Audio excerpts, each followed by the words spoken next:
Today's Monday. Beautiful Monday. Hope you guys enjoyed that last video we dropped Sunday. Sorry it took so long to get out Sunday night. It's been a long day. Sunday, we did get some work done on the dirt dueler. Adam came over and we got the quick change dialed in. It was a lot of kind of messing around, way too much to try to film. It would have turned into a 20-minute time lapse of a lot of sitting around, measuring, sitting around, measuring, moving this, measuring. You get the picture. So I'm just gonna do a quick explanation of what we did. So the first step is we set our J-bar length, our left to right. So right here is the J-bar. So by shortening or lengthening the J-bar,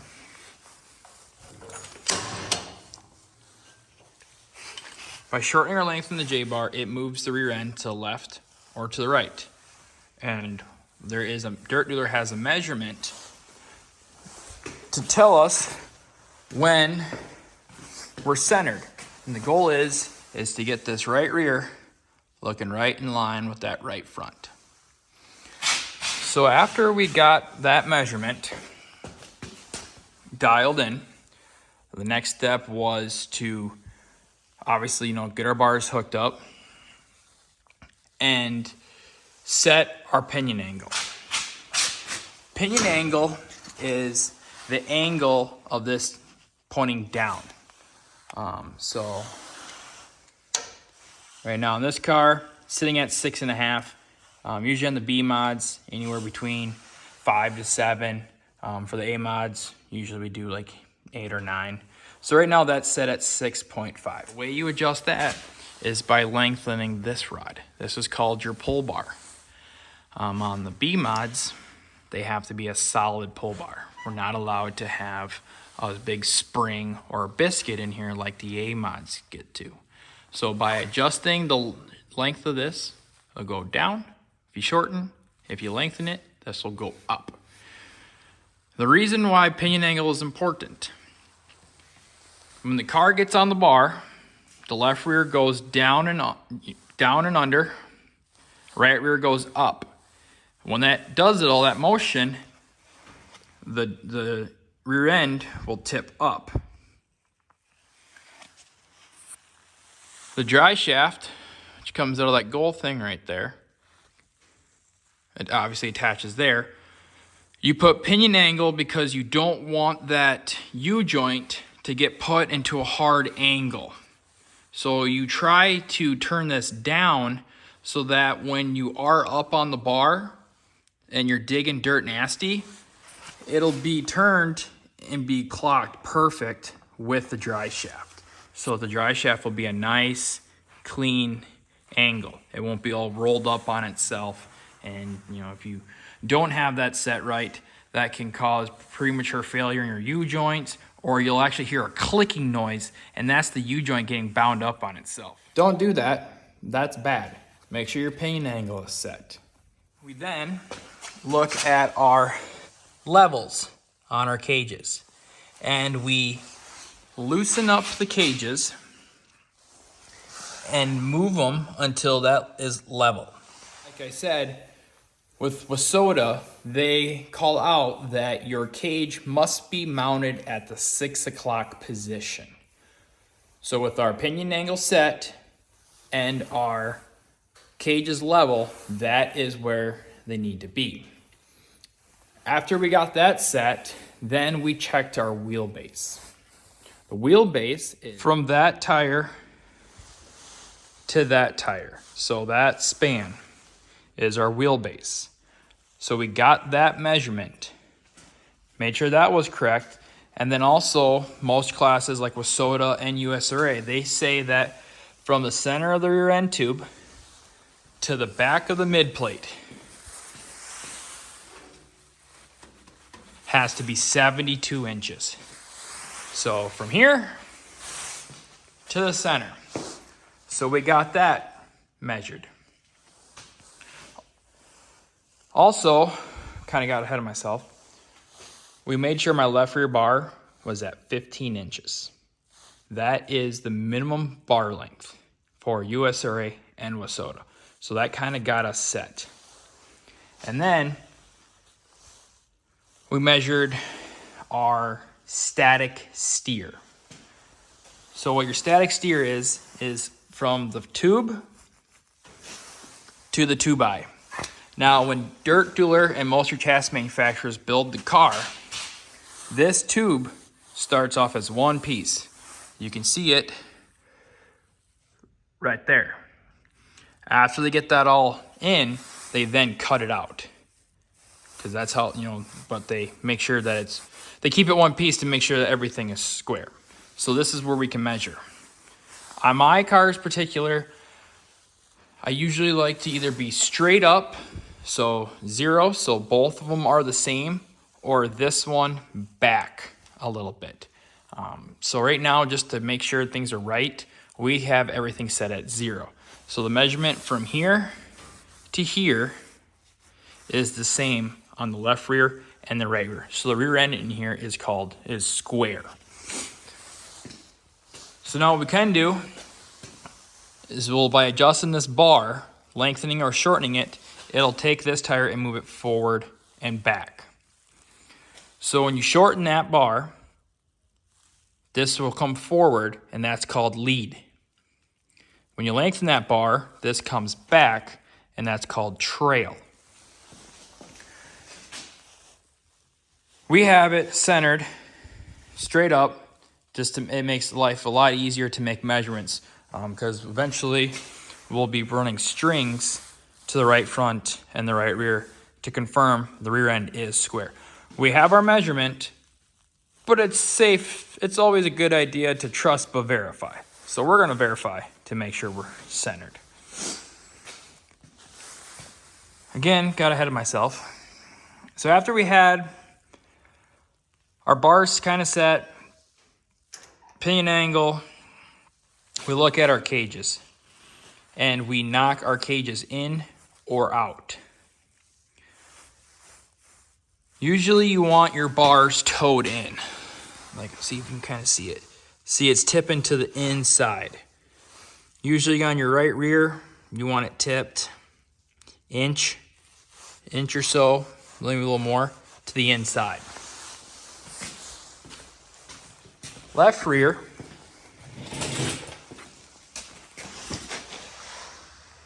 it's tipped in as well. It's kind of hard to show you. Usually you want that tipped in like 1 to 2 inches. You can kind of see a little better there. What makes this kind of difficult is by changing one thing, you changed everything. So that's why I said we didn't really record, because it took way too long. As soon as you adjust that bar length, it affects this side. As soon as you move that cage, it affects this cage. And it's just little knock here, little knock over there, little knock here, little knock over there, until you finally get everything into its happy place. Which I'll be my happy place as soon as all this darn snow goes away and I can get in the old Dirt Dueler again. So it's a lot of work. That's why a lot of people, they just have their chassis manufacturers take care of it.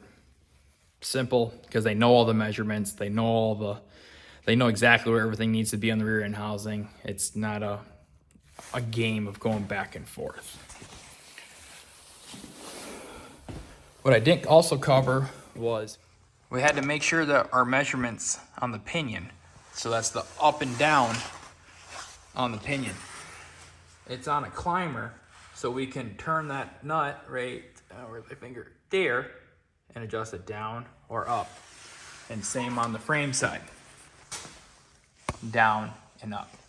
So we put ourselves on the pinion where we want to be, and then I measured from there to the ground, and then I went to that frame side, measured there from the ground, and I made sure that the measurement from here down was 6 inches, well, 6.5 inches more than the measurement from there down. Now that's not exactly where I'll run it this season, but that's a pretty general range of where we'll be, probably somewhere around there. And like I said, when we're trying to get this rear end set, we're just trying to get close in the ballpark. You know, obviously we're going to be changing bar angles. We might play with steer. There's a lot of things that are going to change. So you can't really plan for the perfect.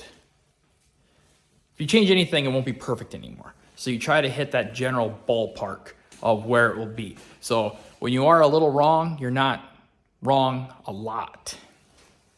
So that is the down and dirty of what Adam from Dirt Dealer and I did all day Sunday. Adam and I are happy with where the rear end is now. So my next step is getting my brake caliper mounts mounted. So this is way too much. If I remember right, from this plate to here, it's supposed to be like 1.125 inches. Luckily I have a spare end right there. I can pull that measurement from to make sure. So I'll make sure that we're 1.125 inches or so in here. And then usually you want your rotors somewhere pointed like there. Not way up there, not way down here, like right there. So what is that? We got the 6, 7, 8, 9. So like the 10 to 9 o'clock position, you know, more like the 10 o'clock position on both sides. Same thing on this side. So here, we'll put ourselves at like the 3 o'clock position. Now, I don't really know why that is. It honestly really doesn't matter. But the big reason why you kind of clock in that position is for the brake line to be up out of the way. You don't want it to be down because then it's going to rip down on the brake line. So you kind of put it up so that the brake line kind of has a nice clean shot to it. That's really the only reason for clocking it that way. The caliper itself actually has no idea where it is. So you can mount it right there. You can mount it right there. You can mount it right there. Car has no idea. All those cars would feel exactly the same. Same thing with like the front. You know, like the Fords, the calipers in the front. So some people think, oh, that's awesome because now when you get on the brake, it's gonna drive it down into the ground harder. It don't know that. It knows motion. So even if we were mounted back here, when you grab the brakes, it's still trying to go this way. So grabbing it here, it's still trying to go that way. It has no idea where it is. That's a big, I don't know, big thing that people get mixed up. It doesn't matter. You know, you will see a lot of guys do some mount it in the right front, but that's purely just for shock clearance usually. Or they're just trying to throw off people at the racetrack. That's definitely one thing at the racetrack, monkey see, monkey do. You got a guy that's got something that looks kind of weird and he's kicking everyone's butt. Bet you'll see the next week that 3 or 4 people have that same exact thing. So if you're a racer and you see something that just doesn't make sense, could be there just to throw you off. And that racer just wants to see who's looking, who's gonna copy them.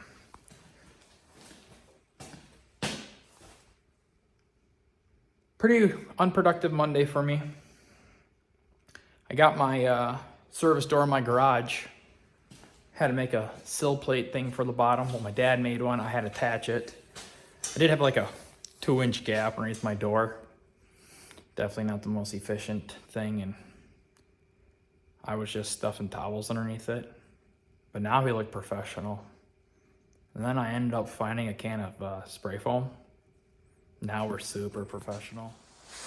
Right there, my dad made that. Put a sill plate down. As you can tell, I am not very good with spray foam. We kind of got a little aggressive. But rather have too much than not enough, right? I don't know. I'm not a carpenter. I like playing with race cars, not building houses. So it's good enough for me. Well, that's going to wrap it up this Monday.